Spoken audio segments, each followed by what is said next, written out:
Alright, hello everyone. I hope you guys are doing good. So today I'll be discussing the solutions to Codeforces round 755. This was a simultaneous div 1 plus div 2 round and it ended like an hour ago. And first of all, I was actually able to put in a really good performance. I was able to get a global rank of 38 in division 2, which is kind of a big deal. So I'm really excited about that. And now talking about the difficulty level, obviously due to my performance, I will be biased to say that the round was good. But keeping that aside, I would still say that this round was really good. The problems were kind of balanced, although to be honest, B was a little tricky. But even due to that, the number of solves for C is greater than that of B. But keeping that aside, I would say that the difficulty was not very large, very high, and the problem D has a comparatively less number of solves, but it was really not that difficult, I would say. So that is my take on the difficulty. It was a really balanced round, and I would say good job to the problem setters this time, right?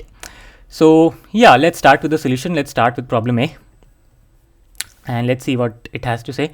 Also, I will be discussing the first 4 problems today, right? So in the input, we have been given with 2 integers u and v, and basically we have to output 2 integers x and y such that this equality holds true, which is x upon u plus y upon v is equal to x plus y upon u plus v. Obviously this holds true for x equals to y is equals to 0, so we are really not allowed to output that, and we have to output any other valid solution which satisfies this equality. So let's see how we can solve this problem.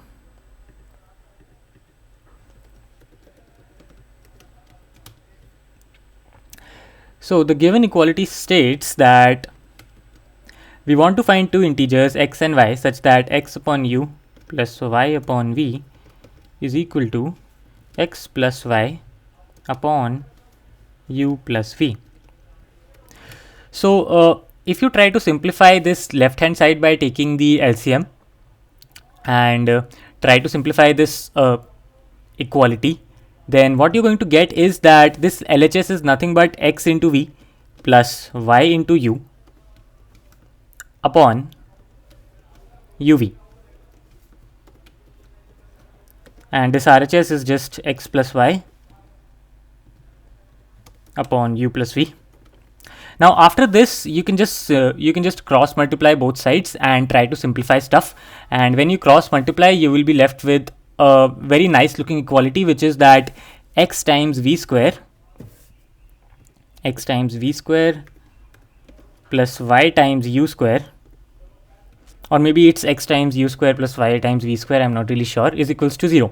So you will get something like this, and from here on it is pretty clear that if you put x is equals to u square and y is equals to minus v square, then both LHS and RHS become equal, and it will be u square v square plus minus u square v square, which is just 0.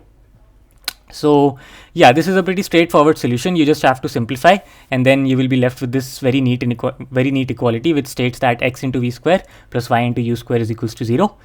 So there comes a pretty straightforward solution, which is x is equals to u square and y is equals to minus v square, or maybe x is equals to minus u square and y is equals to v square, and you can simply output that. So we don't really have to look at the code for this problem, you just have to output these 2 integers. So this completes the solution to problem A. Let's move on to the next problem, which is problem B. Okay. So this is called coloring rectangles, and not gonna lie, this is a bit tricky, and due to the problem being tricky, I actually ended up taking a penalty here. So let's see what this problem has to say. So basically we have a rectangular grid of size n cross m, and we can cut it any way we like. We can cut it into as many pieces as we want, but the only constraint that we have is 1 cross 1 pieces are not allowed. So as long as the pieces are greater than 1 cross 1, we can cut them into any number of rectangular pieces. That's what the problem has to say. And once we have cut all the pieces, we have to paint the cells, obviously.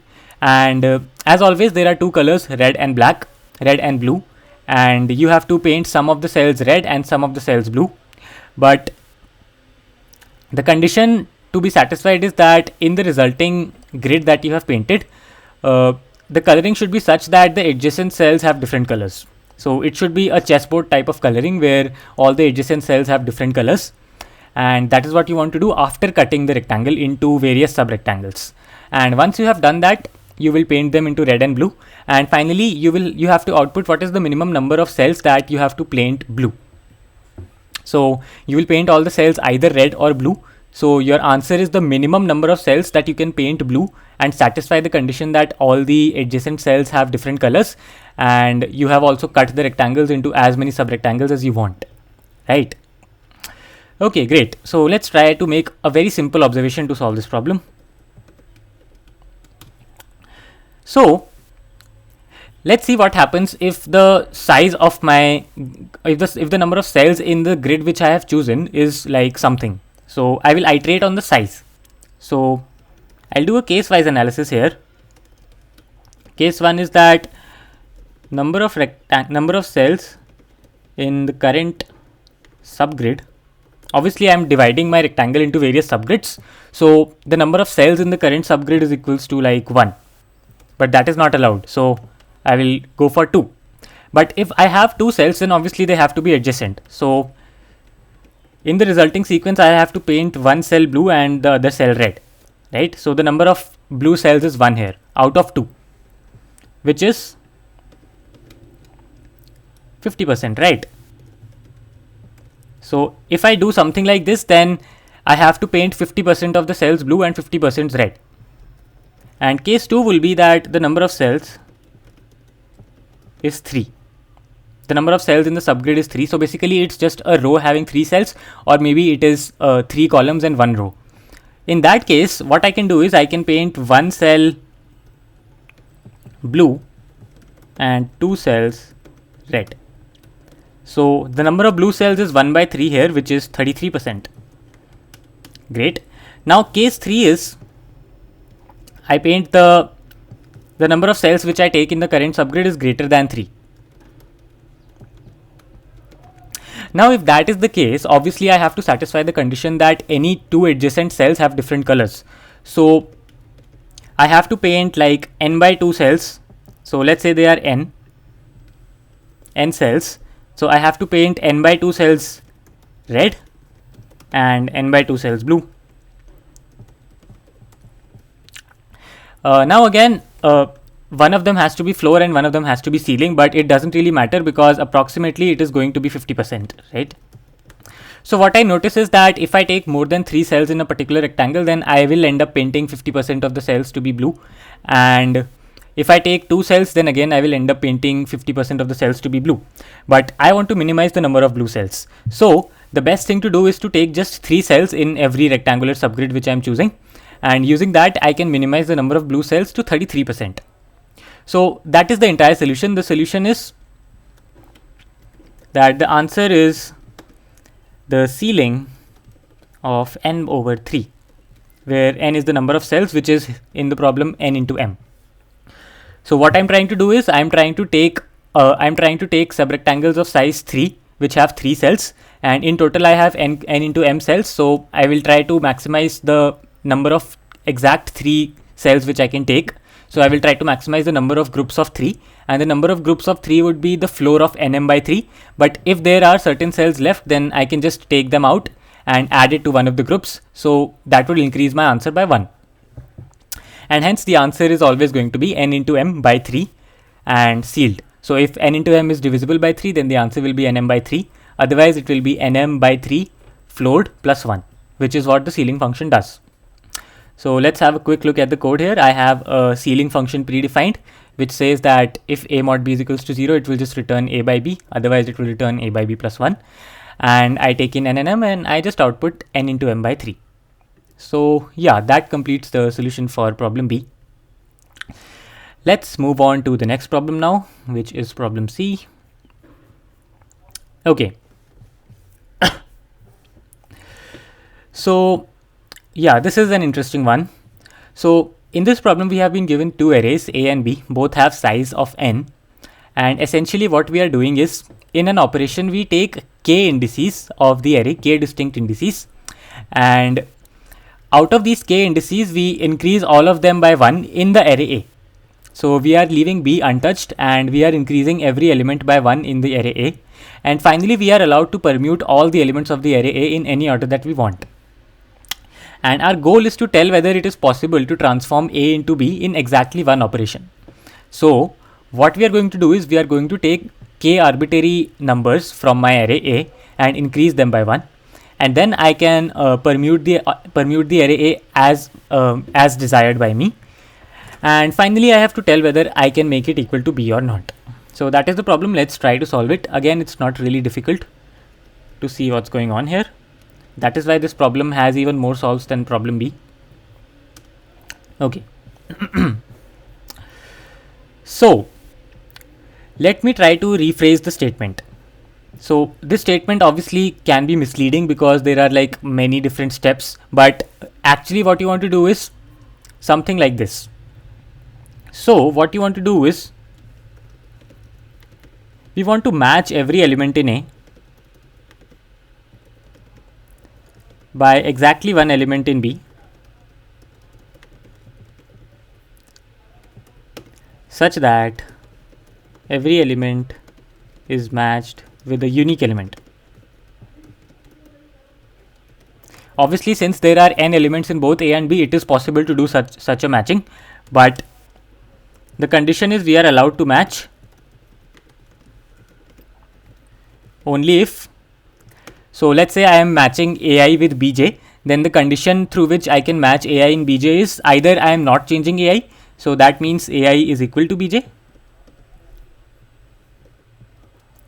or I am increasing AI by 1. That is the only thing I can do, right? So AI plus 1 is equal to BJ. Okay, so this greatly simplifies our problem. Now it reduces to a matching problem. We have to match every element of A with a unique element in B, and the matching should be done only if and only if A of I is equals to B of J or A of I plus 1 is equals to B of J. But let's try to see what happens to the smallest element in A. So let X be the smallest element in A. Now what happens is, obviously since I have to match every element, I have to match X to a particular value in B. So if X has to be matched with a value in B, then obviously it has to be the smallest value, because if it is not the smallest value in B, then I won't be able to match the next highest value. I hope you are getting my point.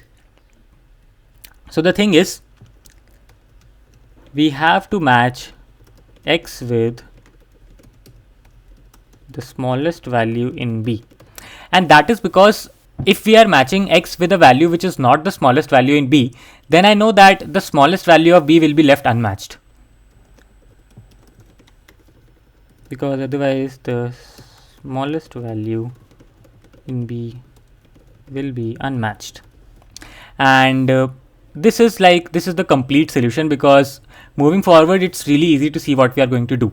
I hope this is clear to everyone, because the only observation here is that I have to match every value in A and I have to match every value in B. So if I don't match X, which is the smallest value in A, to the smallest value in B, then the smallest value in B will be left unmatched, which I do not really want. So what you have to do here is just sort the array A, just sort the array B, and just iterate on the elements and just check if this condition is true or not.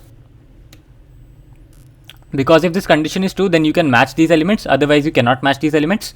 And finally, if there is even one index where this condition is not true, then your answer will be no. And if this condition is satisfied for all the indices, then your answer will be yes. So this concludes the solution to problem C. Let's try and have a look at the code now. Okay, so this is problem C. We take in A and we sort the array A. And I don't know why I did this during the contest. I created another array which is A of I plus 1, which is really unnecessary.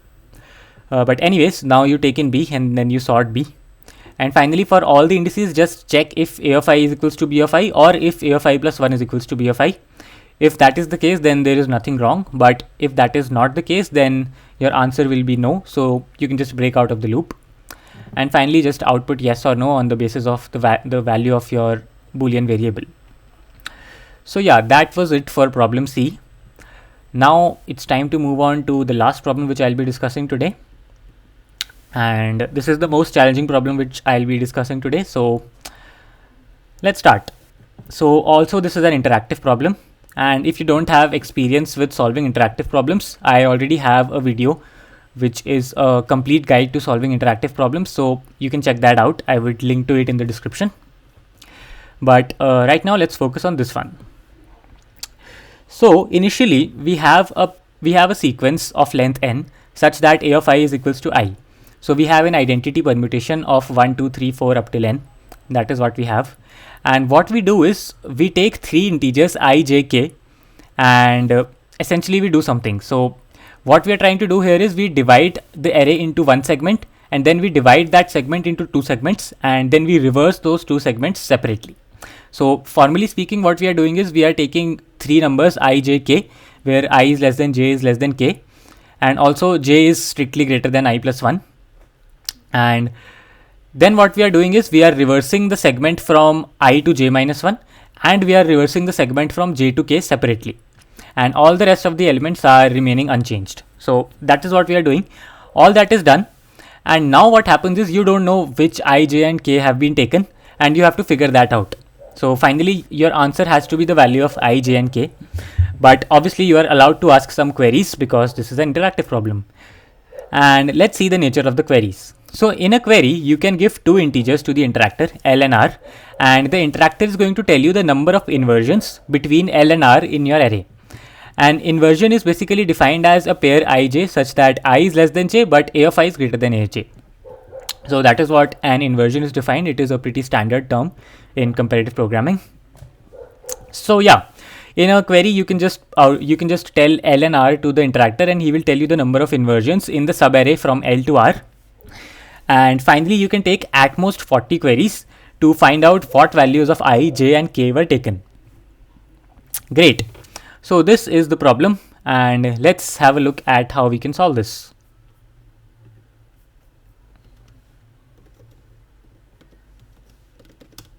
Okay. So obviously it's better if we try to look at it through an example. So let's take an example here. So let's say the length of my sequence is 15. So the sequence I have is something like this. Initially this was the sequence, and let's say that I choose three integers and I choose I is equals to 4, j is equals to 9 and k is equals to 13, right? So I'm going to reverse the subarray from 4 to 8 and reverse the subarray from 9 to 13. So the resulting subarray is going to look something like this.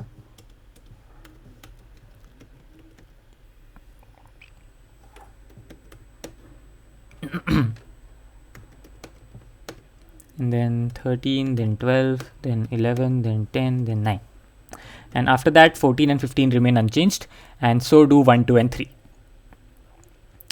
So yeah, that's pretty much it. I reverse the subarray from 4 to 8, so this becomes 8, 7, 6, 5, 4. And then I reverse the subarray from 9 to 13, so this becomes 13, 12, 11, 10, 9. And rest everything remains the same. Okay, great. Now obviously since the value of n is going up to 10 to the 9, and we are allowed to ask at most 40 queries, what we are going to do is we are going to apply binary search. And that is a real hint because the number of queries is very close to log of n. We know that the log of 10 to the 9 base 2 is around 30, like it's around 28, and 40 is very close to that. So obviously it has to be some kind of binary search, and that is a real good hint. And as I have already mentioned a lot of times in interactive problems, try to look at the number of queries that you have and the size of the input and try to find a relation between them. Here I found out that the relation is logarithmic, so I deduced that some kind of binary search is surely involved here. Okay, so let's try to make the observation which will make it clear how we can apply the binary search. So let's say the total number of inversions in this array is like n, is like something like k, for example. Okay, so k is also a variable here, so t. So let t be the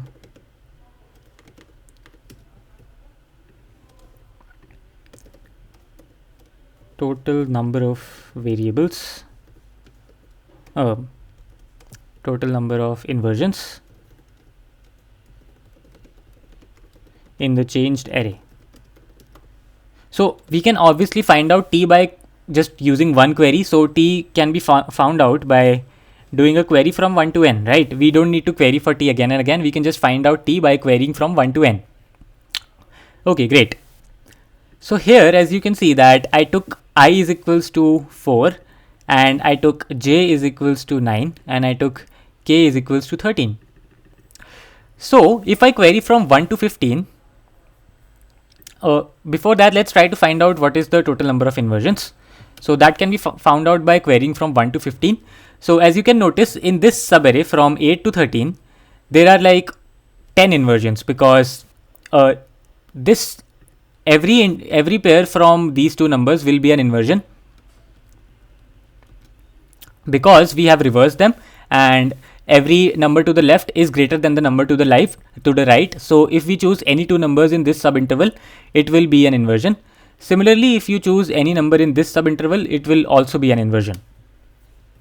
And since both of these intervals contain 5 elements, the total number of inversions here are going to be 5c2 plus 5c2, which is equals to like 20.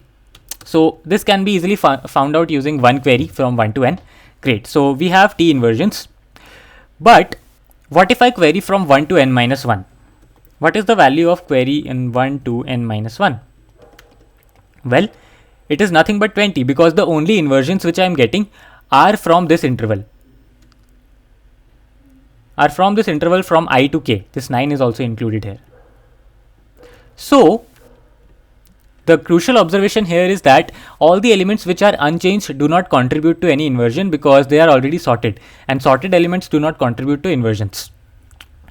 And hence I come up with a very crucial observation which is almost enough to solve this problem, which is that if query from 1 to x is equals to t, then query from 1 to x plus 1 is also equals to t. And that is simply because if query from 1 to x is equals to t, that means that x is greater than or equals to k. So you can easily notice that both the numbers 14 and 15 give the same results. If I query 1 to 14, then it will give me 20. If I query from 1 to 15, then again it will give me 20. Similarly, if I query from 1 to 13, it will also give me 20. But if I query from 1 to 12, it will give me something else because some of the pairs are not being taken here. And those are all the pairs which included 9, right? 9 is contributing 4 inversions, which is 9 10, 9 11, 9 12 and 9 13. So yeah, the observation here which will help us to apply binary search is that if I'm querying from 1 to x and I'm getting t, which is equal to the total number of inversions in the array, then the query from 1 to x plus 1 will also give me t. And that means we can find k using binary search. And that is because if query from 1 to x is equal to t, then that implies that x is greater than or equals to k. Well, then now this becomes really easy. We can really easily find out the value of k using binary search. And what we'll do is we'll take 3 variables L, R and mid. And every time in every iteration of our binary search, we will do mid is equals to L plus R by 2. And we will check.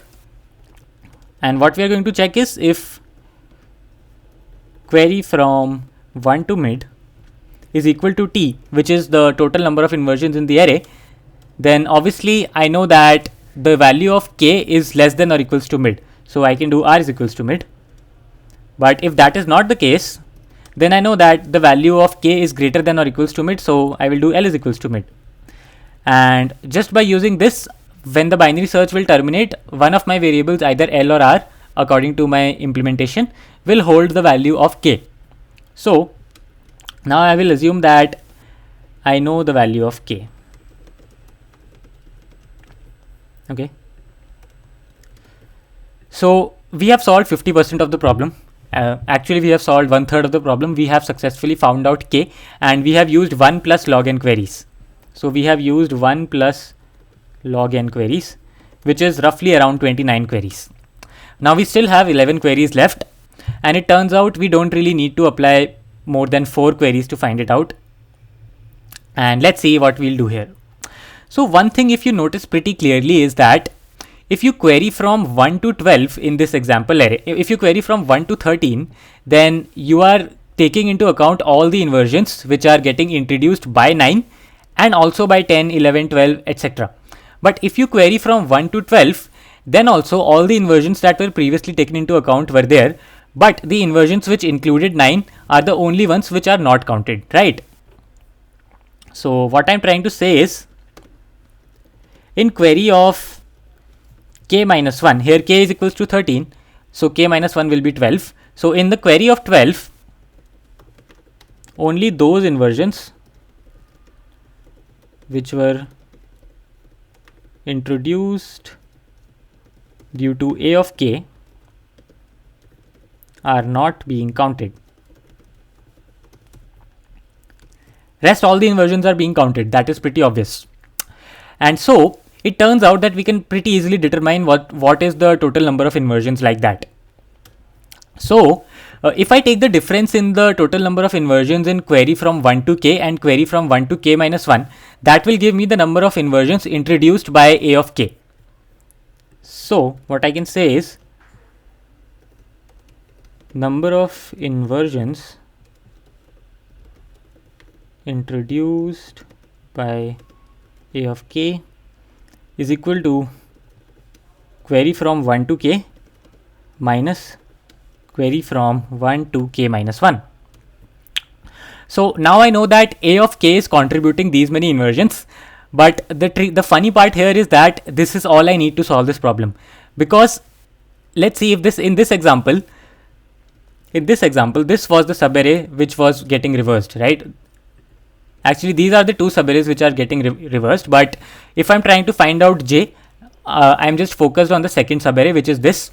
And obviously the number of times 9 contributes as an inversion is just going to be the length of this subarray minus 1, because I know that 9 is the last element and it will contribute to an inversion for all the other elements. So there will be an inversion 9, 10, there will be an inversion 9, 11, 9, 12 and 9, 13. So the total number of inversions introduced by 9 is nothing but 1 minus the length of the array. So the next observation is the length of the second reversed subarray